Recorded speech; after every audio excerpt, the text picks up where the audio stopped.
Sama sekali. Pada Ustaz Fajri. Silakan.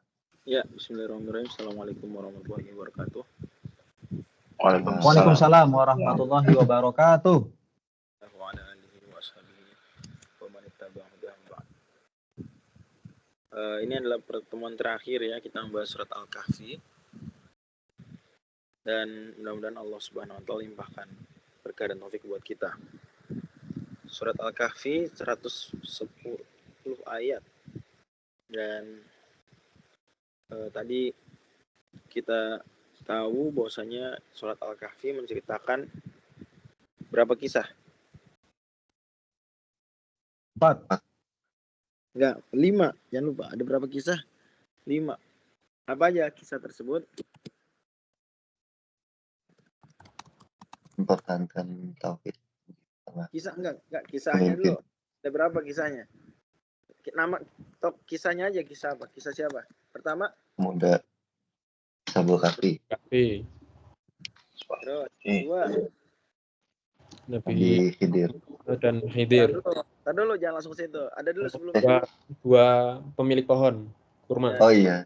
2 pria dan 2 kebun. Ya, kisah 2 kebun ya.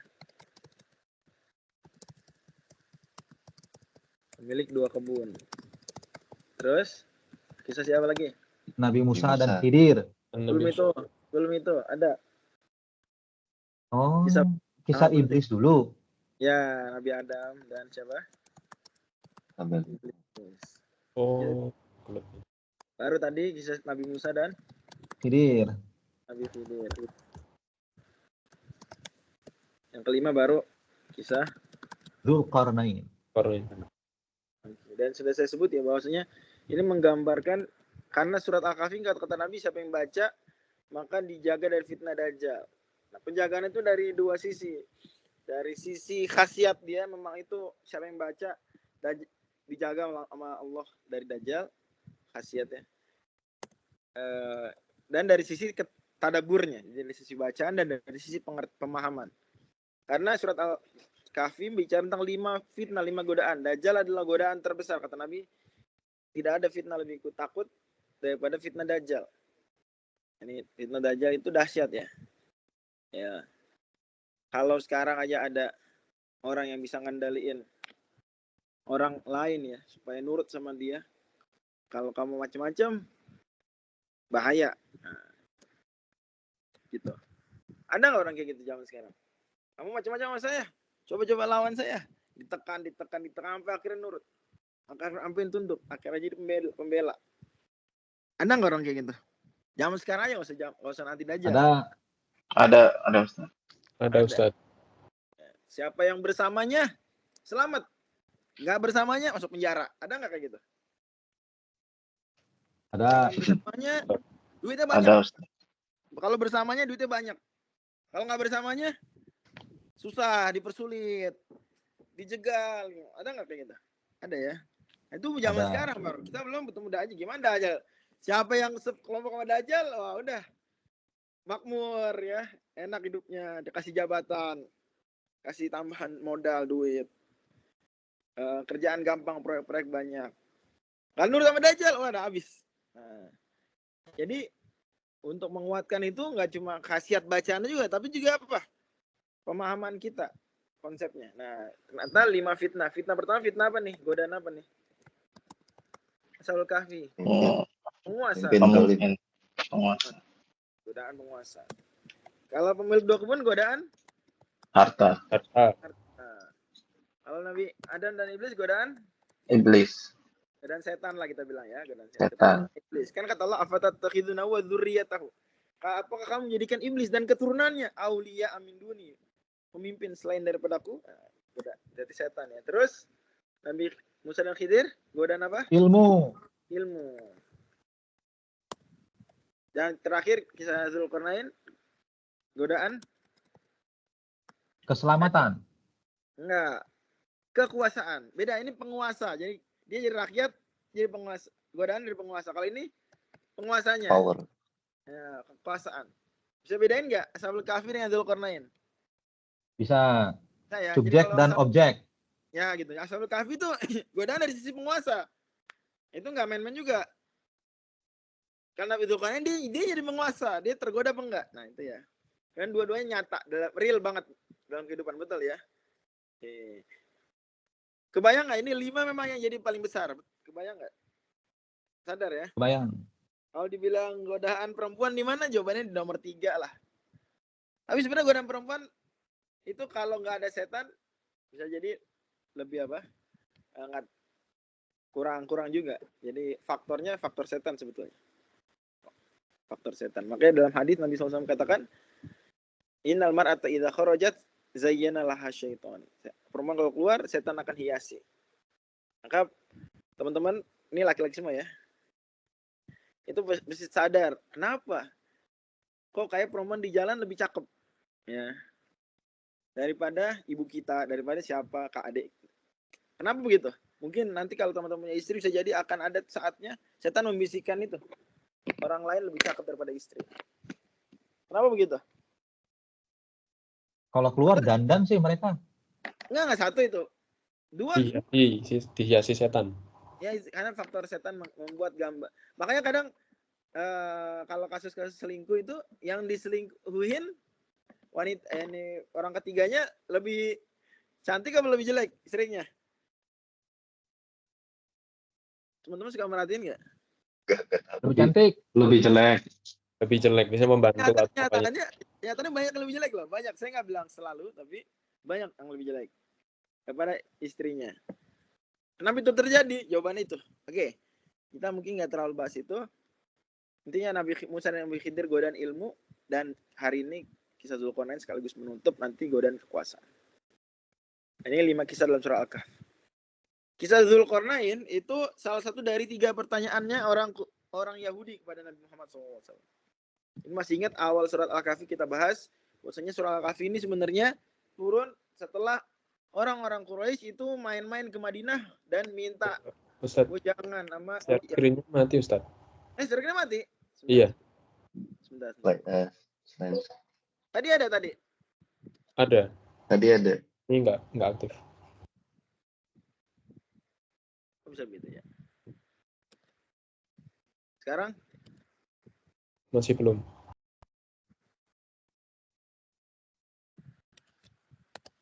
Nah, udah Ustaz.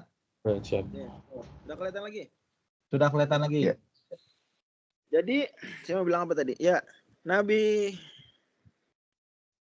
Nabi Muhammad SAW itu kan di Mekah, belum ke Madinah waktu itu, masih di Mekah. Nah itu orang-orang Mekah sebagiannya main-main ke Madinah karena mereka kan biasa rihlatas syita wa soif. Dan mereka ke Madinah rihlatas syita apa rihlatas soif? Kira-kira lewatin Madinah tuh pas rihlatas syita apa pas rihlatas soif? Ingat, syita artinya musim dingin, soif musim panas. Orang Quraisy punya perjalanan niaga 2 kali. Syita ke Yaman, soif ke Syam. Nabi Muhammad pernah ikut serta dalam rihlatas soif ke Syam. Kalau ke Madinah berarti kira-kira soif apa syita? Soif. Soif, betul. Karena kan Madinah di utaranya Mekah. Ya. Jadi suatu ketika dalam perjalanan musim panas, orang Quraisy mampir ke Madinah, kemudian nanya. Ketemu orang Yahudi, kami di kampung kami ada yang ngaku Nabi juga. Kayak kalian ini. Karena kan konsep Nabi nggak ada di peradabannya. Atau ya nggak akrab lah orang musyrikin Quraisy dan musyrikin Arab terhadap konsep Nabi baru gitu. Ya. Mereka tahu Nabi Ibrahim betul. Tapi dianggap udah lewat Nabi Ismail. Ya betul, mereka hargai, mereka hormati. Mereka anggap bahkan mereka pengikut Nabi Ibrahim dan Nabi Ismail. Ajaib ya. Tapi bagi mereka ya udah lewat masanya. Nah, sementara Yahudi sebaliknya. Kalau Yahudi justru bilang selalu ke orang Arab, nanti akan ada Nabi. Jadi orang-orang Yahudi di Madinah itu selalu ngancam-ngancam orang Madinah. Nanti datang Nabi loh, nanti datang Nabi loh. Kalau Nabi udah datang, kalian akan kami libas loh.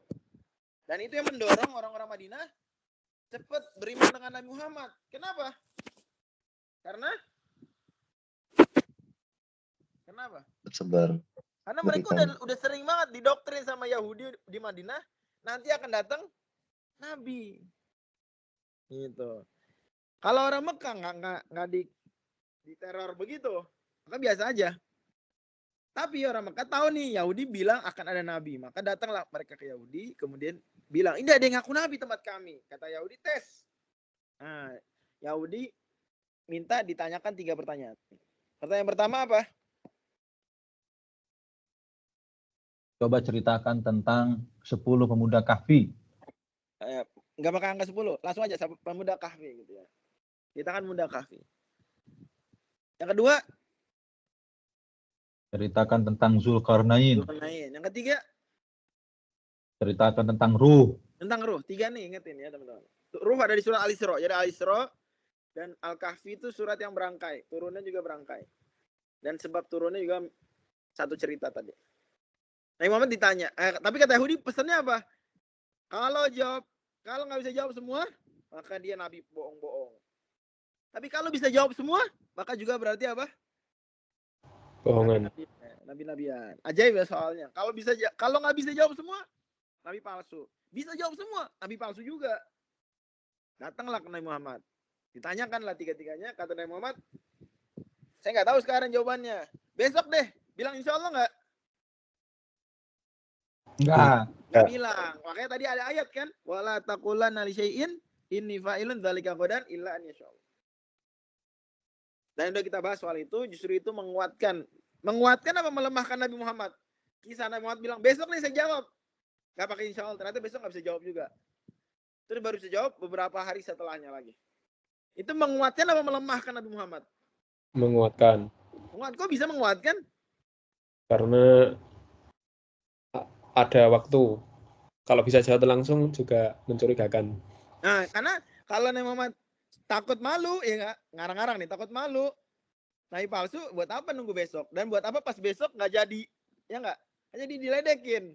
Tapi Nabi Muhammad berarti memang benar Nabi, karena nggak mau jawab kecuali dengan wahyu. Oke.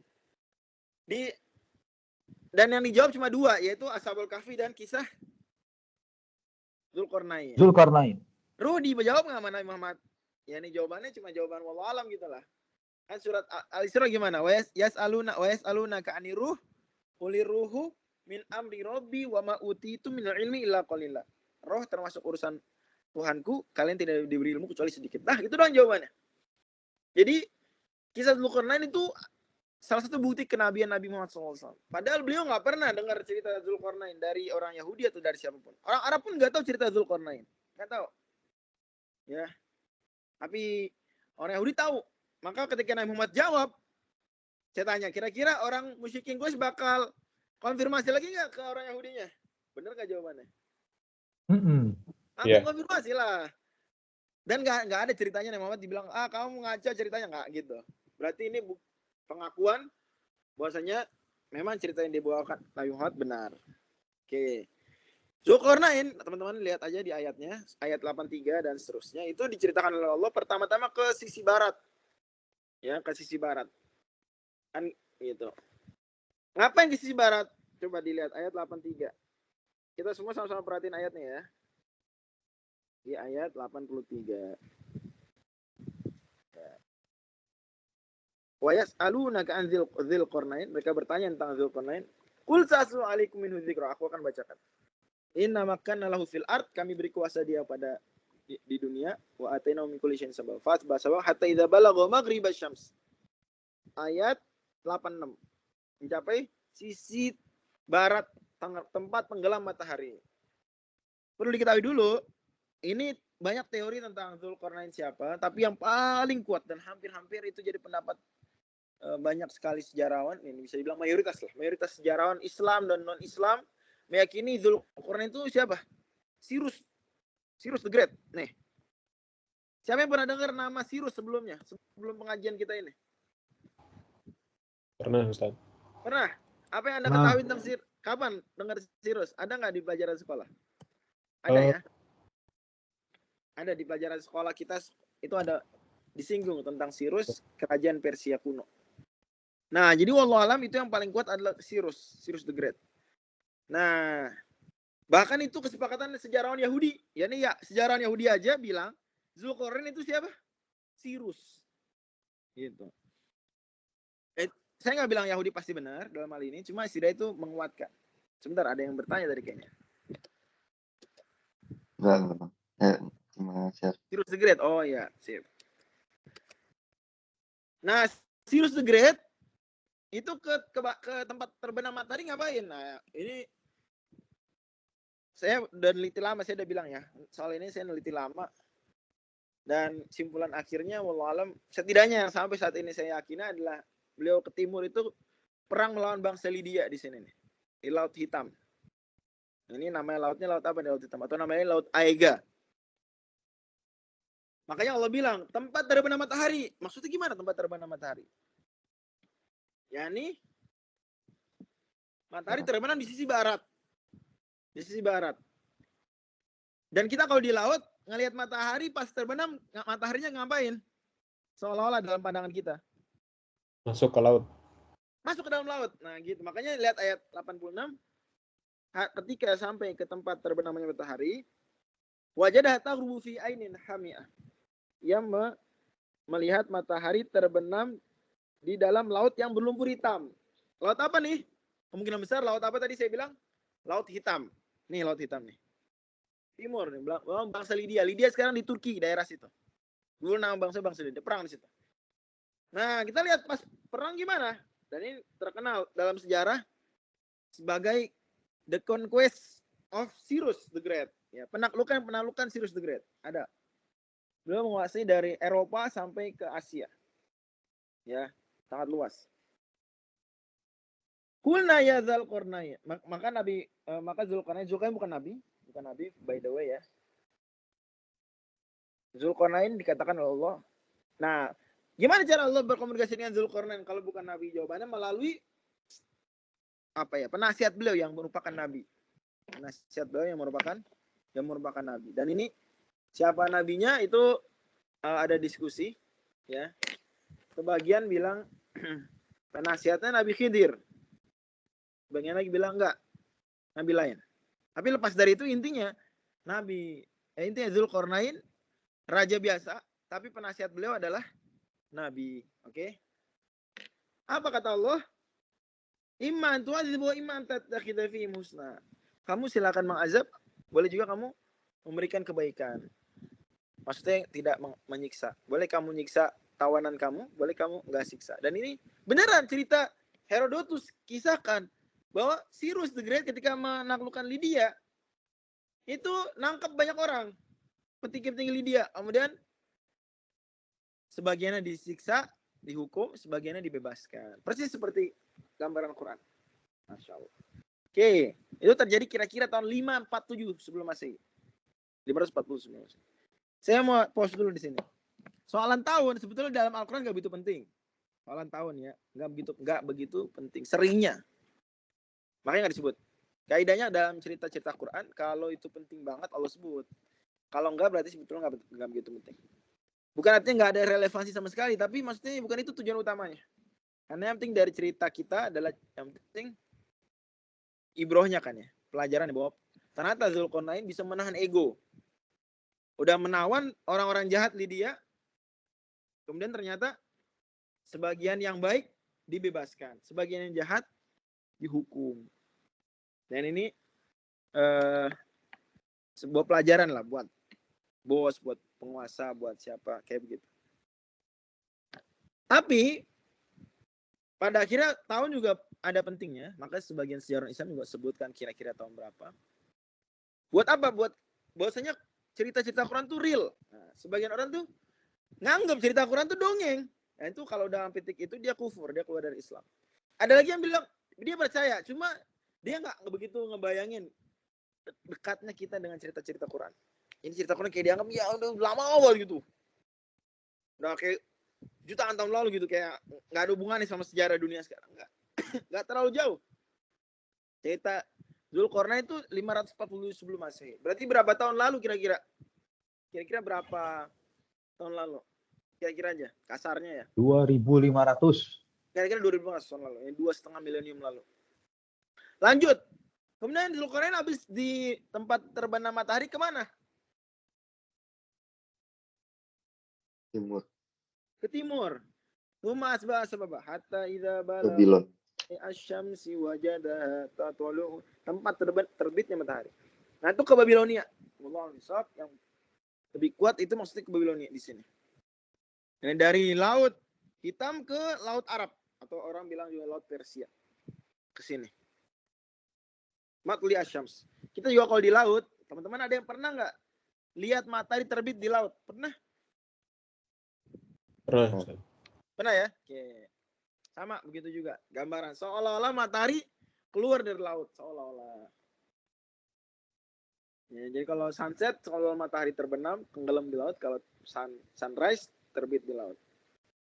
Kata Allah, wajadaha tatlu'u ala qaumin lam naj'al lahum min duniha sitra. Menjumpai kaum yang bagaimana? Tidak punya penghalang apa-apa dari cahaya matahari. Ini kalau dalam buku-buku tafsir disebutkan mereka ini pakaiannya seadanya, sebagiannya nggak berpakaian. Mereka ini tinggalnya nggak ada tempat tinggal yang layak, sebagiannya nggak tinggal pakai tenda. Jadi tersisa lah mereka. Orang miskin lah, nggak punya pakaian yang layak dan nggak punya tempat tinggal layak. Siapa mereka tersebut? Allah al-Misab. Paling kuat kemungkinan mereka itu Bani Israel. Wajadaha tatlu'u ala qaumin lam naj'al lahum min duniha sitra. Ini Bani Israel. Di antara penguat itu ada Bani Israel. Kata Allah lanjutan ayatnya apa? Apa lanjutan ayatnya? Kadzalika wa qad ahatna bima ladaihi khubara. Demikianlah. Kami telah ahatna, telah banyaklah menyebutkan. Kalau tafsiran gitu. Cerita tentang mereka. Tentang bangsa ini. Siapa bangsa paling banyak diceritakan di Quran? Israel. Bani Israel. Pertanyaan berikutnya, ngapain Bani Israel di sini? Kan mereka udah nyebrangin Mesir, nyebrangin Laut Merah dari Mesir, udah di mana? Di Syam, di sini dong. Ya. Ngapain? Mereka di sini nih. Ngapain mereka ada di sini? Ngapain? Budak. Ya, betul, jadi budak.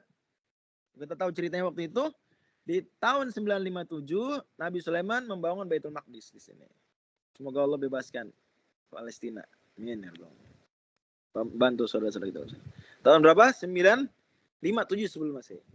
Dan ini yang orang-orang Yahudi disebut dengan Solomon's Temple, kuil Nabi Sulaiman. Itu maksudnya sebetulnya Baitul Maqdis kalau dalam pandangan orang Islam. Ini pokoknya tempat ibadah lah, sinagog kayak apa terserah disebut. Nanti tempat ibadah menyembah Allah tapi ya dibangun oleh siapa? Nabi Sulaiman. Dibangun oleh Nabi Sulaiman. Ini dibangun sebagai bangunan besar. Ya, sebagai bangunan besar. Adapun pokoknya maka sudah ditaruh sebelum itu. Namanya bangunan besar sebagai bangunan realnya itu Nabi Sulaiman. Nah, cerita pembangunannya salah satunya Allah isyaratkan di surat Saba. Intinya tahun 605 Solomon's Temple dihancurin. Sama siapa dihancurinnya? Nama raja ini nih. Siapa namanya nih? Nebukadnezar. Dia raja Babilonia. Babilonia menguasai waktu itu menguasai Syam. Melebar mereka. Dijajah dan dijarah. Tidak cukup di situ karena Babilonia udah menguasai dari laut Laut Tengah sampai Laut Arab. Maka mereka bawalah budak-budak. Bawalah Bani Israel dari Syam menjadi budak di mana? Di kota-kota Babilonia. Wabil khusus di ibu kota mereka. Berarti ini pengalaman kedua ya. Bani Israel jadi budak. Betul nggak? Kapan sebelumnya? Sebelum ini jadi budak siapa? Fir'aun. Firaun. Jadi Bani Israel itu sebenarnya ceritanya sedih. Teman-teman harus sadar juga. Cerita mereka tuh sedih. Mereka sekarang oke. Sebagian mereka jahat. Kita nggak bilang semuanya. Sebagian mereka jahat. Tapi sebenarnya kita secara umum Bani Israel itu sedih. Karena Bani Israel kan anak-anak Nabi Yakub ya. Datang ke Mesir. Sebagai tamu dari Nabi Yusuf. Kemudian ganti generasi. Jadikan budak oleh Mesir. Oleh bangsa Koptik. Oleh pribumi. Lama di sini diselamatkan oleh Nabi Musa, dibawa kemana? Ke Syam.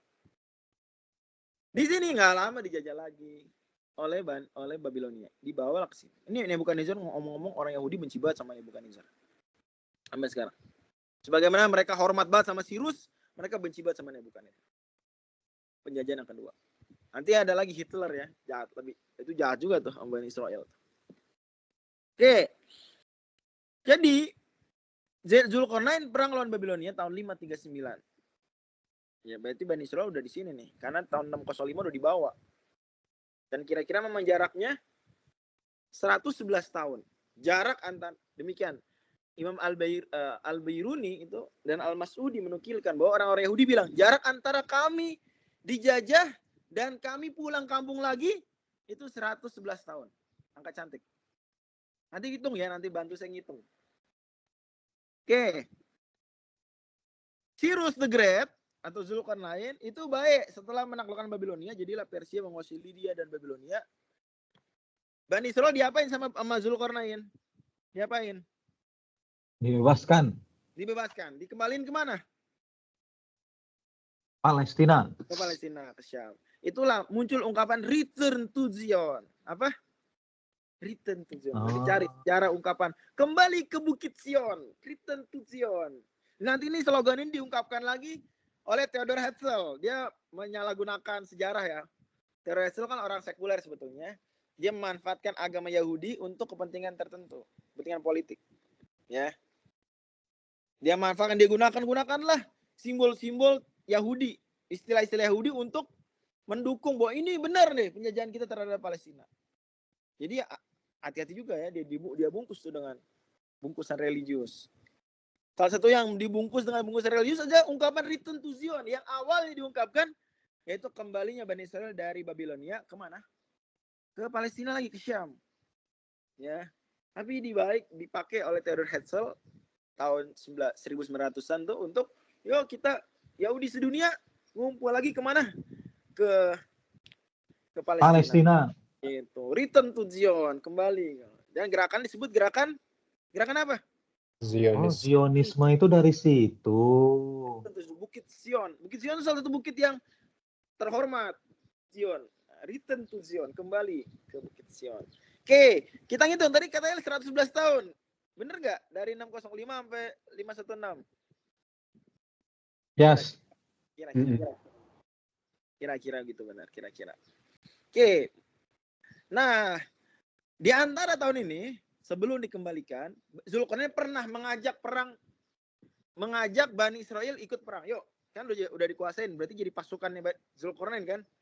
Nah, Zulkarnain juga melibatkan nabi mereka. Nabinya orang Bani Israel waktu di Babilonia adalah Nabi Daniel.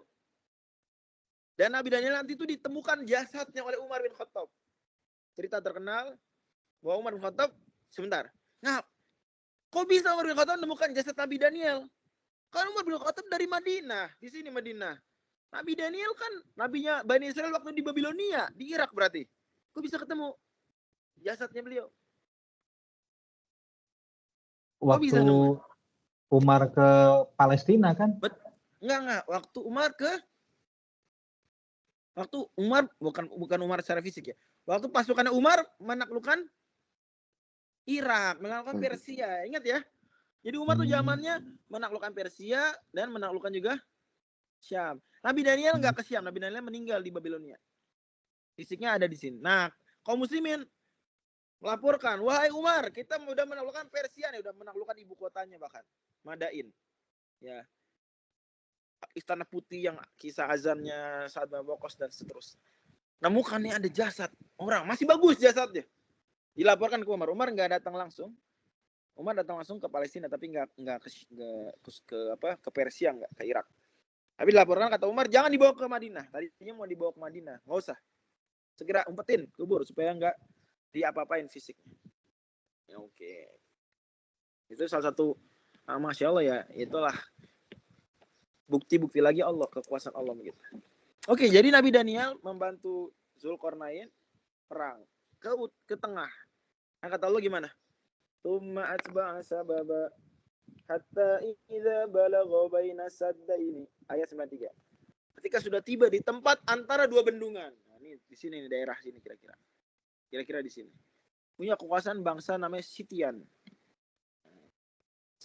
Sitian ini terkenal bangsa yang nomaden, barbar, dan seterusnya. Nah, salah satu bangsa nomadennya bangsa Sitian yang besar itu adalah dua kabilah, namanya yang satu Ya'juj, satu lagi apa? Ma'juj. Ma'juj. Orang-orang barat bilangnya Gog dan Magog. Gog dan Magog. Gog itu Yajuj. Magog itu Ma'juj. Nah, dan memang dalam Taurat pun ada prediksi, ada nubuat, ada penyebutan bahwa nanti Bani Israel akan perang melawan Yajuj dan Ma'juj. Ya. Gitu. Dan ada di Yehezkiel di Perjanjian Lama pasal ke-38 ya dan 39 nanti dibacanya. Intinya adalah bahwa bangsa Yahudi Bani Israel itu perang melawan Yajuj dan Ma'juj. Tapi ini bersama Zulkarnain ya, bukan di akhir zaman nanti, karena di akhir zaman nanti yang perang melawan mereka adalah Muslim. Begitu. Ya. Dan memang benar, dan di sejarah juga disebutkan bahwasanya bangsa Sitian itu yang nomaden dan barbar tadi itu tertahan, dibuatkan kurungan dan seterusnya oleh Zulkarnain. Nah, mungkin salah satu isu yang berkembang kira-kira 5 tahun lalu adalah apakah kurungan masih bertahan sampai sekarang atau enggak atau gimana. Nah, itu ada diskusi panjang. Poinnya adalah bahwanya nanti bangsa ini di akhir zaman akan mengacau lagi, dah itulah. Walaupun mainstream ulama, saya perlu sampaikan aja, ada pendapat bahwa kurungan masih bertahan sampai sekarang. Ya, tembok yang dibangun masih bertahan sampai sekarang. Mungkin terbantu dengan gunung, terbantu dengan lembah-lembah alam. Pokoknya mereka nggak tahu lah di mana. Salah satu di sini. Kalau dibilang kok kenapa kelajak satelit, ya Allah punya kemampuan untuk kalau kita pegang pendapat mayoritas ulama ini, Allah mampu untuk membuat mereka tidak terlacak, bisa-bisa aja. Ya Allah takdirkan ada magnet tertentu lah di situlah atau apalah. Tapi pendapat sebagian kecil ulama berpendapat enggak, mereka tertutup cuma tembok waktu itu aja. Nanti di akhir zaman mereka itu muncul lagi tapi enggak dari balik tembok itu. Lepas dari itu intinya Yajuj dan Majuj nanti akan ada di akhir zaman. Itu tanda kiamat salah satunya. Dan Yajuj dan Majuj harus teman-teman tahu beda dengan Dajjal. Yajuj dan Majuj satu, mereka tuh orangnya banyak. Kalau Dajjal satu orang. Yajuj dan Majuj itu 2 bangsa kayak Sunda dan Jawa gitu. Yajuj. 2, Dajjal keliling dunia. Yajuj dan Majuj cuma sampai sini aja, Timur Tengah aja. Dia cuma keluar dari sini kira-kira sampai Syam dah. Nanti di Syam mereka dibunuh oleh Allah, dimatikan lah oleh Allah Subhanahu wa taala dengan penyakit. Ya, gitu. Sebagian lagi kecil tapi ulama Islam modern itu memungkinkan ya. Bahwasanya mereka tuh yang bangkit nanti di akhir zaman adalah ininya. Kalian teman-teman tahu nggak Apokalip tuh, film-film yang belakangan banyak tuh. Tahu Zombie itu Ustaz. Nah, zombie itu Apokalip. Makin banyak ya film-film kayak gitu ya. Misalnya film Korea ada, film Amerika ada, banyak banget, terlalu banyak. Nah itu sebenarnya seperti apa ya? Ya ada beberapa orang yang sadar bahwa memang itu mungkin akan terjadi di akhir zaman. Jadi yang muncul sebenarnya nanti adalah zombie-zombinya bangsa Yajuj dan Majuj yang dahulu. Wallahu a'lam. Lepas dari itu intinya adalah Yajuj dan Majuj ini nggak nyampe luar negeri ya, cuma daerah sini aja. Oke. Dan itu kira-kira terjadi perang melawan Yajuj dan Majuj tahun 529 sebelum Masehi dan sebagaimana dituliskan dalam sejarah. Terakhir kita di kelompok ayat yang terakhir adalah tentang penutup. Di situ Allah Subhanahu wa taala menyebutkan tentang ahli kitab ya. Di mana ahli kitab ini kata Allah Subhanahu wa taala mereka menganggap beramal baik padahal enggak. Ya, maka Allah kecam orang beriman jangan begitu. Dan ini relate karena surah Al-Kahfi itu bicara tentang ahli kitab, baik Kristen maupun Yahudi di situ disinggung. Kemudian juga tidak boleh melecehkan Allah dan Rasulnya. Di situ disebutkan juga. Itu bikin kalian neraka. Serta yang terakhir adalah faman kana yarju liqa'a rabbih falyamal amalan sholihan wa la yusyrik bi ibadati rabbih ahada. Jangan, kalau kita mau sukses dunia dan akhirat maka lakukan 2 hal. Yang pertama adalah ikhlas dan yang kedua adalah ittiba sesuai dengan petunjuk Nabi sallallahu alaihi wasallam. Itu yang Allah bilang, faman kana yarju liqa'a rabbih, barang siapa menginginkan pertemuan Allah, falyamal amalan sholih, beramal soleh, wala yusyrik bi ibadati rabbih ahada, jangan musyrik. Dan dengan begitu maka surat Al-Kahfi sebetulnya mengajarkan kepada kita sejarah ringkas tentang kejadian-kejadian besar yang ada di pusat peradaban besar waktu itu. Itu mulai dari sini. Apa yang terjadi di sini waktu itu kita ada cerita? Nabi Musa dan Khidir. di sini pertemuannya, dan kemudian Nabi Zulkarnain di daerah sini. Dan sebetulnya banyak sekali di dalam Al-Quran kepingan sejarah dunia itu yang bagus, relate dengan sejarah yang betul-betul ada, jadi bukan dongeng karang-karangan, enggak begitu. Justru dia real, cerita betul-betul ada. Dan kita mungkin nggak tahu tahunnya nggak masalah, tapi kita harus satu yakin dia cerita betul, dan dua ambil pelajaran sebesar-besarnya. Wallahu a'lam bishawab, itu yang bisa saya bahas. Mohon maaf kalau yang kurang berkenan. Assalamualaikum warahmatullahi wabarakatuh. Waalaikumsalam warahmatullahi wabarakatuh. Ustaz jangan stop sharing dong. Saya pengen baca itunya tadi. Tauratnya. Slide 5 coba deh Ustaz. Slide 5, oke. Ya, sip, lanjut. Hijrah lanjut. Enggak ya. Silakan. Ya, Tafadhol, mungkin ada yang mau tanya atau berdiskusi. Kalau nggak ada berarti aneh. Jadi Ya'juj dan Ma'juj itu bangsa Rusia itu ya Ustaz ya? Kirain kayak monster gitu Ustaz. Ya, bangsa manusia dia, keturunan Nabi Adam. Jadi Nabi Nuh punya anak namanya Yafith. Yafith punya cucu yang itu ayah-ayahnya Ya'juj dan Ma'juj. Gitu. Dengeran suara saya ya? Kedengeran Ustaz. Oke, sip. Ya, gitu. Orang Rusia lah intinya gitu ya Ustaz ya? Ya, orang daerah-daerah situ, ya. Tapi bukan Rusia yang... Ya, Rusia beragam bangsanya Kasani kan? Bangsa Rusia itu beragam. Iya, Ada yang kayak di Uzbekistan, ada yang sipit-sipit juga ya. Yang selatan, Rusia yang selatan ya. Yang mirip-mirip orang Turki. Kecil. Ya. Bukan yang mirip Putin ya Ustaz ya? Bukan yang itu. Mongol ya. Mau nanya Ustaz. Silakan. Kan Bani Israel udah beberapa kali mengalami kezaliman gitu ya Ustaz ya. Fir'aun, Babilonia, kemudian Hitler bahkan gitu ya. Dan dia paling sering diceritakan di Al-Quran gitu. Betul. Nah itu apa ya Ustaz, hikmahnya atau kenapa mereka bangsa yang dibuat seperti itu, dan padahal kan ada bangsa-bangsa lain yang juga saya kurang tahu ya seberapa sering saya lihat kayak di film-film itu seringnya Afrika juga sering diperbudak juga Ustaz ya. Cuma kalau Bani Israel itu jarang sih lihat. Okay. Cuma ternyata di Al-Quran lebih sering gitu diceritakan seperti itu. Baik. Jadi tentang Afrika sebenarnya adalah penting diketahui, Afrika nggak seburuk yang kita bayangkan ya. Kita mungkin karena hidup di zaman modern dipotretkan bahwasanya orang kulit putih begini, kulit hitam begitu gambarannya, padahal sebenarnya nggak terlalu begitu. Afrika punya kerajaan-kerajaan besar ya. Mesir itu Afrika tuh satu tuh aja udah nggak boleh ngeremehin Afrika. Dua, dia punya kerajaan-kerajaan besar. Contoh, kaum muslimin pernah hijrah nggak ke kerajaan Afrika? Pernah nggak? Ya, Fatimir.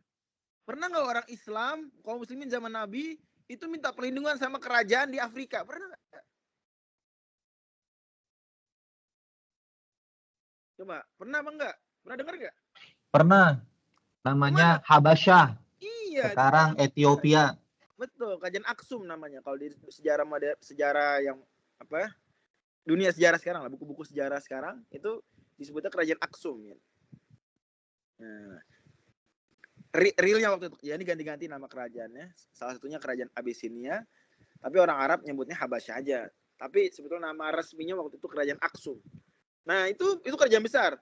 Terus ada, kalau teman-teman tahu tempat Timbuktu tahu nggak?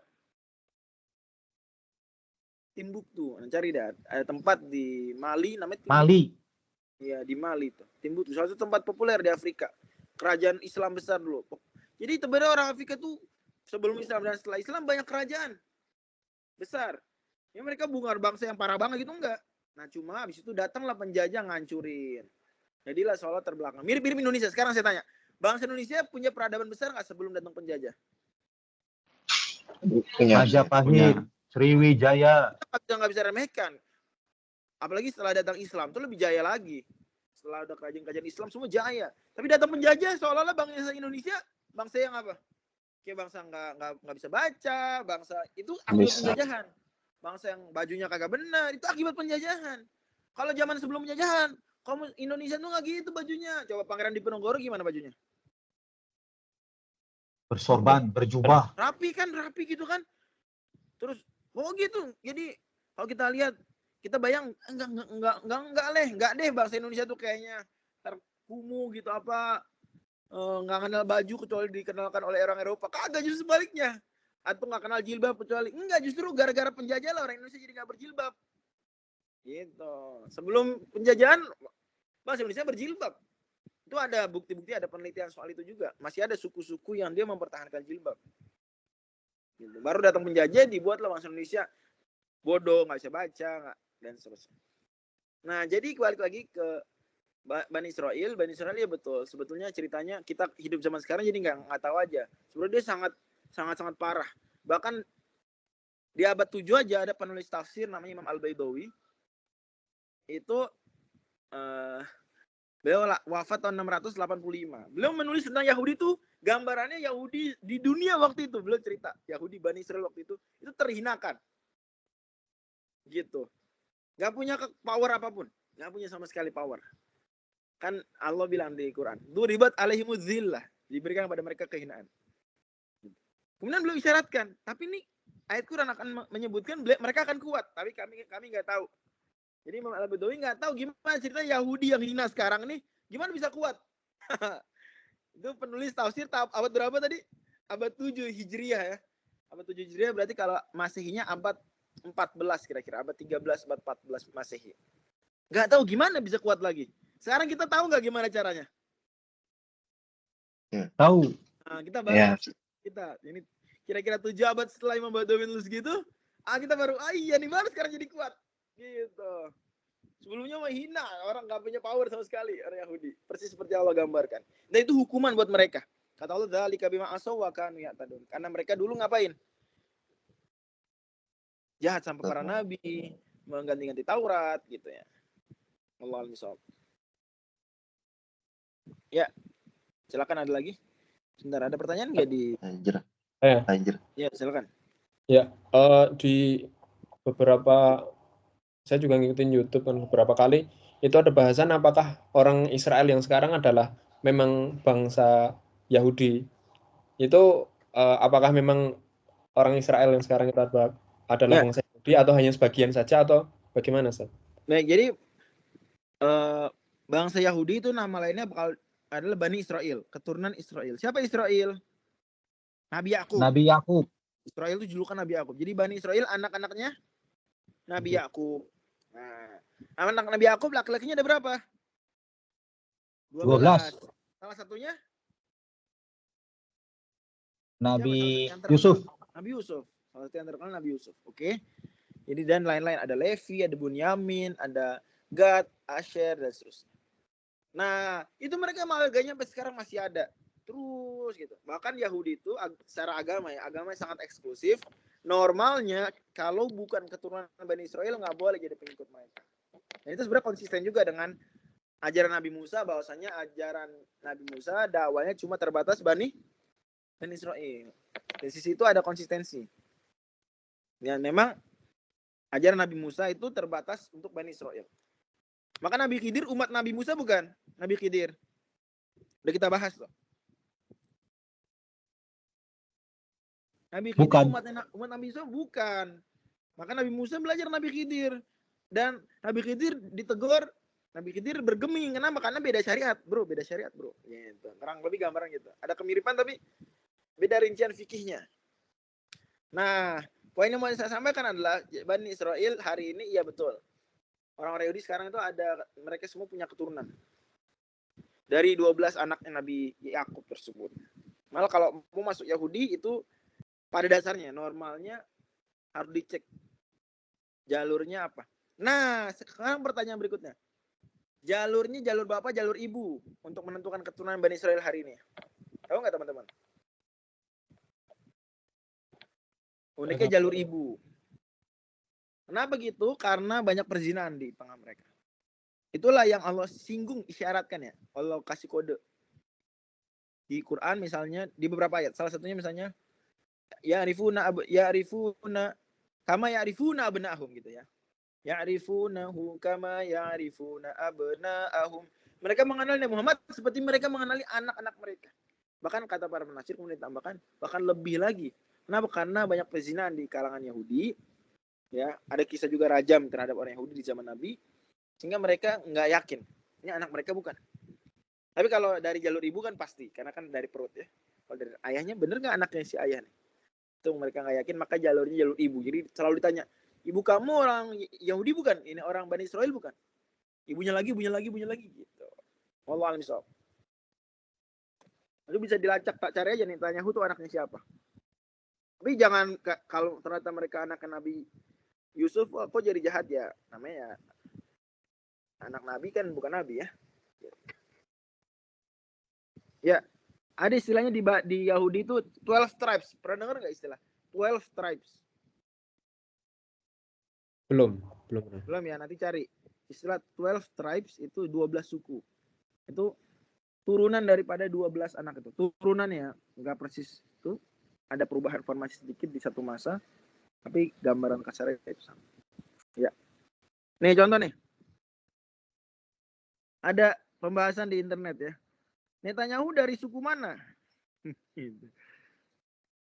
Ini toko ini bisa dilacak ada. Gitu. Wallahu a'lam bishawab. Ini kalau di internet disebutin Netanyahu keturunan Lewi. Berarti satu keturunan sama Nabi Musa. Nabi Musa keturunan Lewi ya. Netanyahu itu dari Bani Lewi ya, kan ada 12, salah satu anaknya Levi. Kalian tahu celana Levi itu tahu nggak? Levis. Levis. Oh, Levi. itu. Levi. Atau orang Indonesia terjemahkannya Lawi. Ya, alam ada lagi? Kalau nggak cukup ya, dan 729.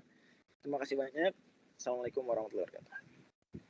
Waalaikumsalam warahmatullahi wabarakatuh. Nggak bisa Akhir, baik, sudah jam 8 ya. Kita tutup ya agenda kita pagi ini dengan alhamdulillah Rabbil alamin. Kafaratul majlis. Assalamualaikum